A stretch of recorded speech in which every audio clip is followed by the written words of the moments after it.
Well, based on some of the comments on the YouTube side of the clip from the Tyra Show, some people liked what I had to say. Others felt I should be kicked, beaten, and punched in the face. But it seems the general consensus was there were so many interruptions, it was really hard to hear what was being said. So I want to take a few minutes, lay out the main points I was trying to make on the program, and then evaluate them, think them through for yourself. Is that fair enough? Let me make clear that this was not a show about people who are intersexed, nor is it a show about gay or lesbian issues. Just want to be clear on that. And I think we can agree that we all want what's best for the kids. Everyone involved in this wants what's best for the kids. And sometimes the most loving and compassionate thing to do is not always the easiest, but I think we've all experienced that in life also. Let me ask you this.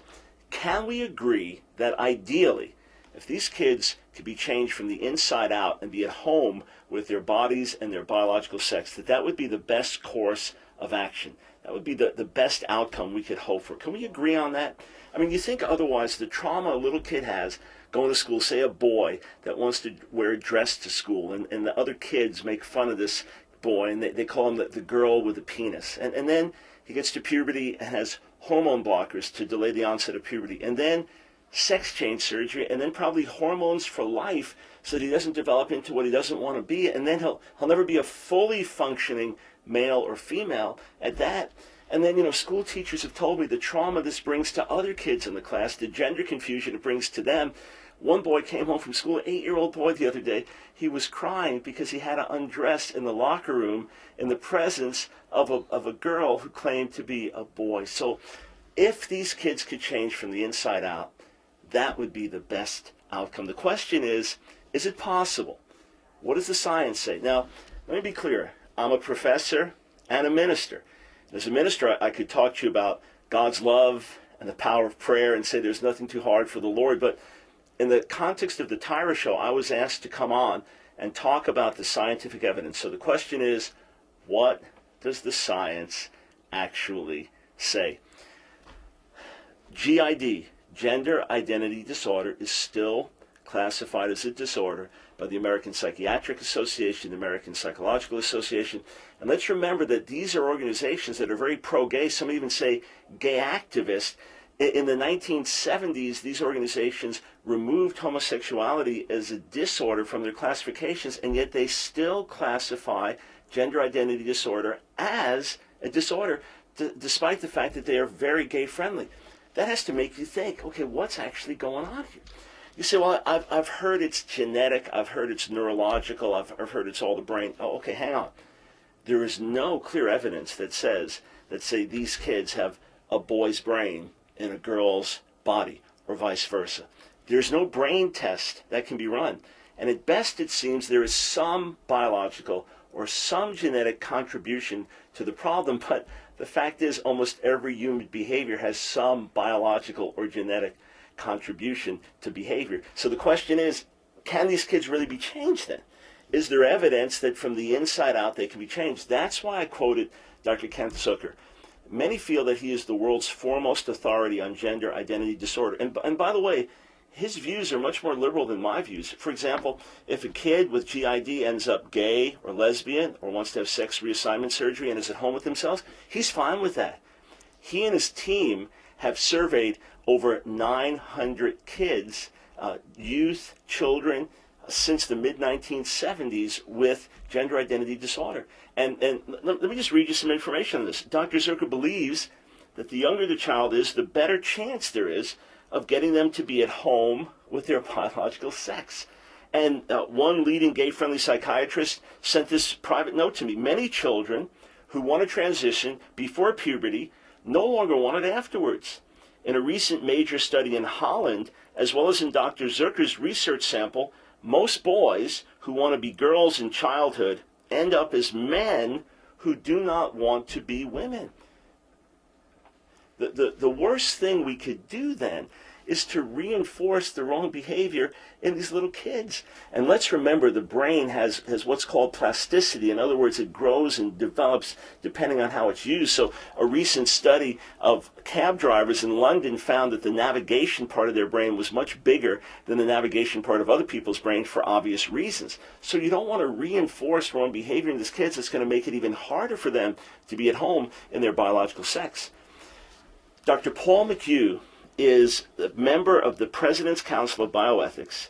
He is the University Distinguished Service Professor of Psychiatry and chairman of the Johns Hopkins Psychiatric Department.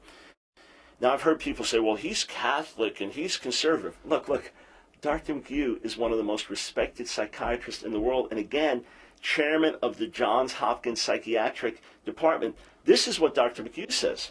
Surely the fault is in the mind, not the member.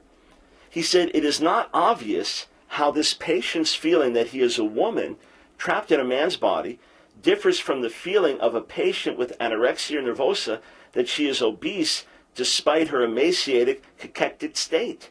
He said, we don't do liposuction on anorexics. Why amputate the genitals of these poor men?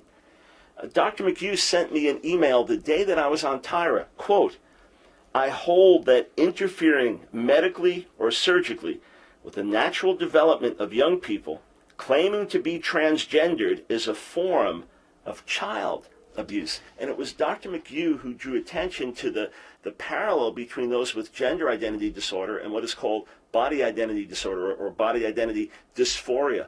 These are people whose mind map tells them that they shouldn't have a limb below their left knee, or they shouldn't have an arm below the right elbow. They are tormented. Some of them grow suicidal. Some of them actually amputate their own limbs. A few years ago, a doctor in England amputated limbs of perfectly healthy people. They had body identity disorder, and they were convinced that they'd only be happy when they cut off these limbs. And in fact, they said they were happier afterwards. There was a medical outrage over that. But Selwyn Duke makes a good point. He says, sure, it strikes us as the most horrid malpractice when a doctor amputates healthy body parts, such as a pair of legs.